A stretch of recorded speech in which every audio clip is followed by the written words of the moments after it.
My name is Jackie and I'm with Leadership and Life. And today I want to talk to you about a brand new product that I am just launching called Creating Connections, Building a Strong Nonprofit Board. And so I ask you, are you involved in nonprofits? Do you sit on a board? And I believe that nonprofits and board work is some of the most important work that we do. And yet they face specific challenges that other organizations don't. And so I've created a program that is designed to help overcome those challenges and build strong boards so that they can do really, really important work that they're designed to do.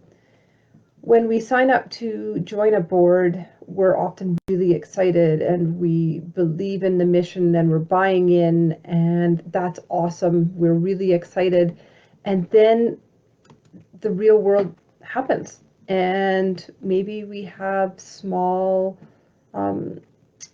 regular turnover with boards because they're elected by members. Oftentimes there's annual or biannual turnover. And you have a shorter amount of time to do the work. So maybe you meet once a month for 2 or 3 hours and you don't really get to pick who's on your board. They're elected by the members. So unlike an organization where you hire and you have a choice about who you bring into your organization and who you bring onto your team, with boards you don't have that. You get who the members say that they want, and you don't have a lot of time to really build that strong team before you're probably back at it again with another election in another year.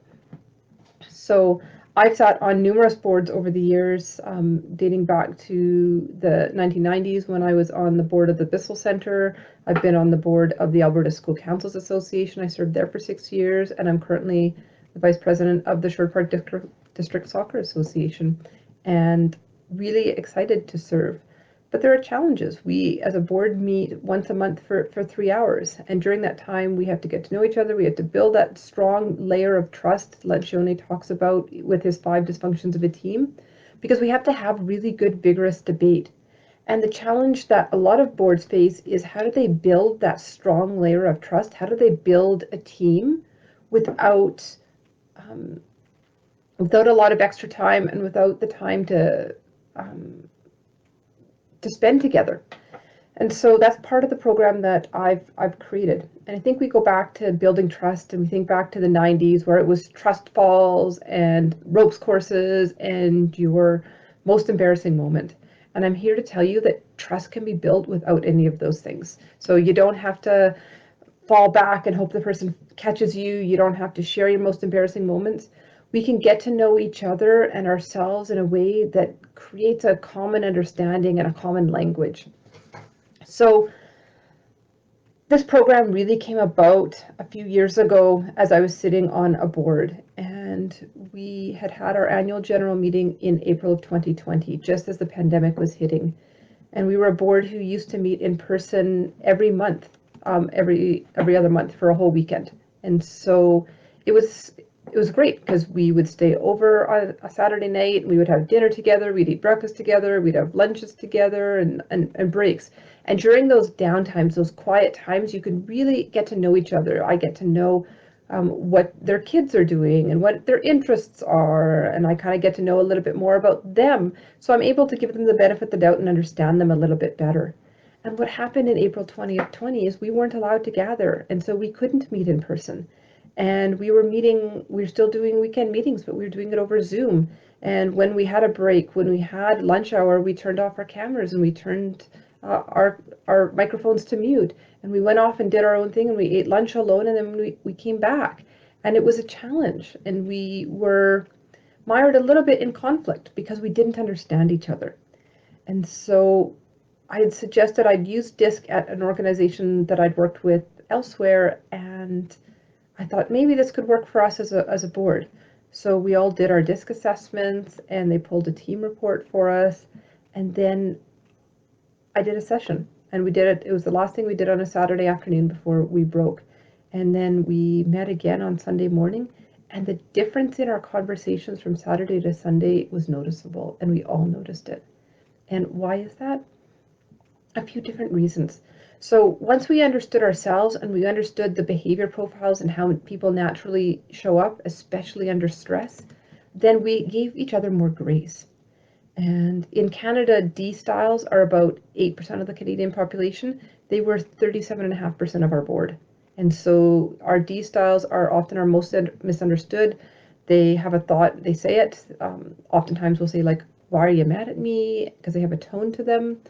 And there was a lot of kind of angst because they would just sort of say what they were thinking when they were thinking it. And there wasn't a lot of softening of the edges at times.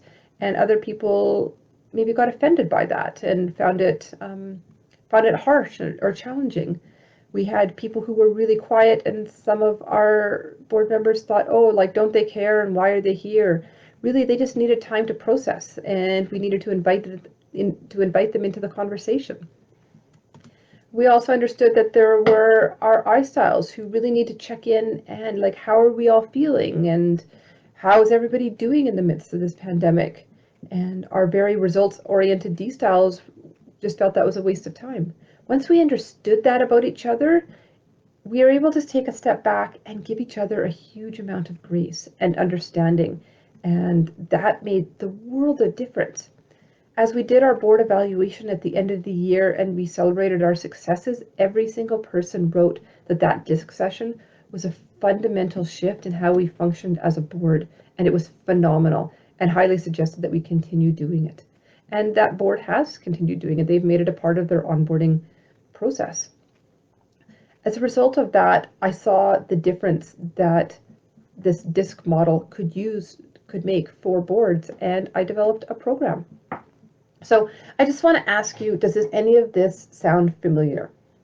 So maybe you joined a board because you really wanted to get back to a community, you wanted to change the world, as I say.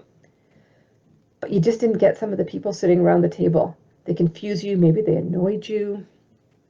You feel frustrated, you feel disappointed, maybe disengaged. It wasn't what you thought. We're dealing with conflict, or somebody talks and you're like, oh, and you just kind of roll your eyes either outwardly or inwardly.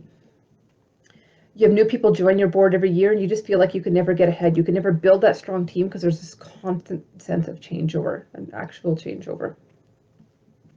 You kind of feel like it takes you a while to get into it. You kind of get into it, boom, there's another election.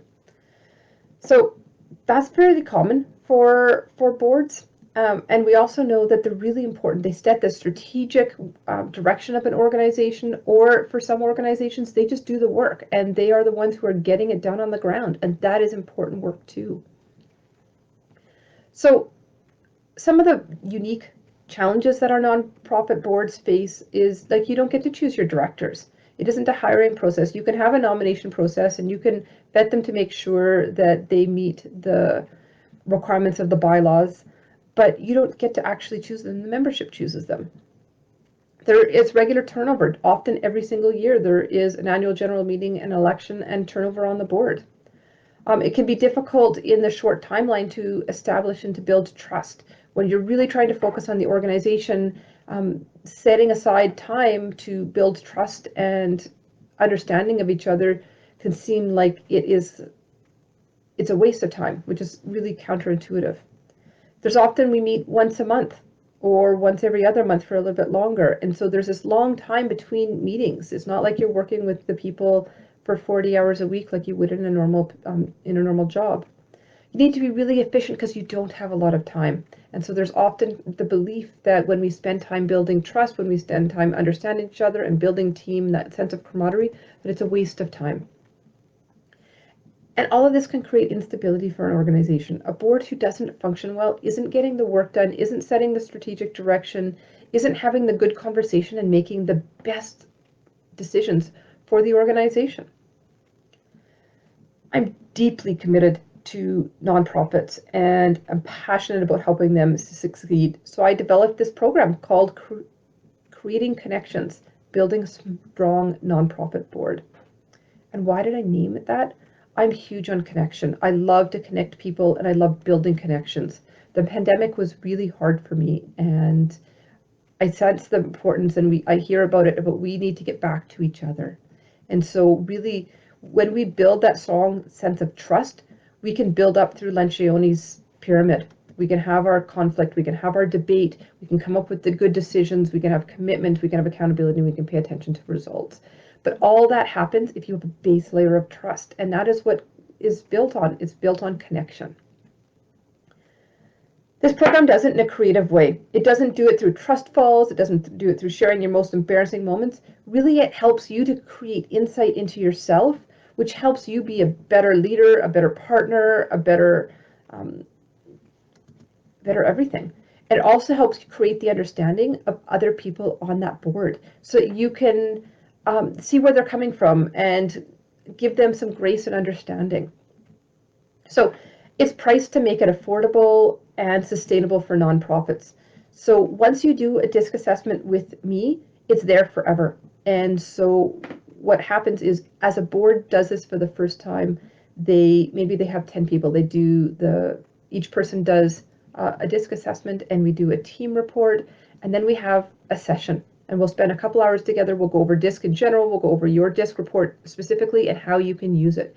And in your DISC report, we'll give you advice on how to interact with each of the 4 profiles, and it's specific to you and how you answered the assessment in your profile. And that in and of itself it'll give you 3 things to do and 3 things not to do with each of the profiles. Then I follow it up with a 1-hour debrief with the executive. So what do you need to know about your team? And what questions do you have as a result of the training? And I give the board an overview of the 4 profiles with the names of each profile, so you can create this really easy reference to how to interact with the different people and who is what style.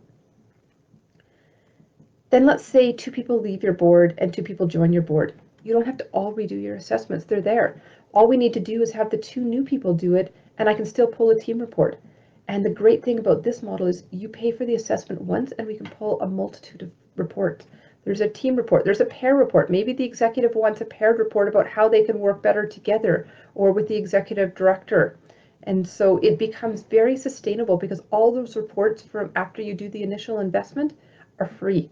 So it's a great way for nonprofits to get huge bang for their buck. I am acutely aware of the financial pressures of nonprofits, and I want this to be accessible to them.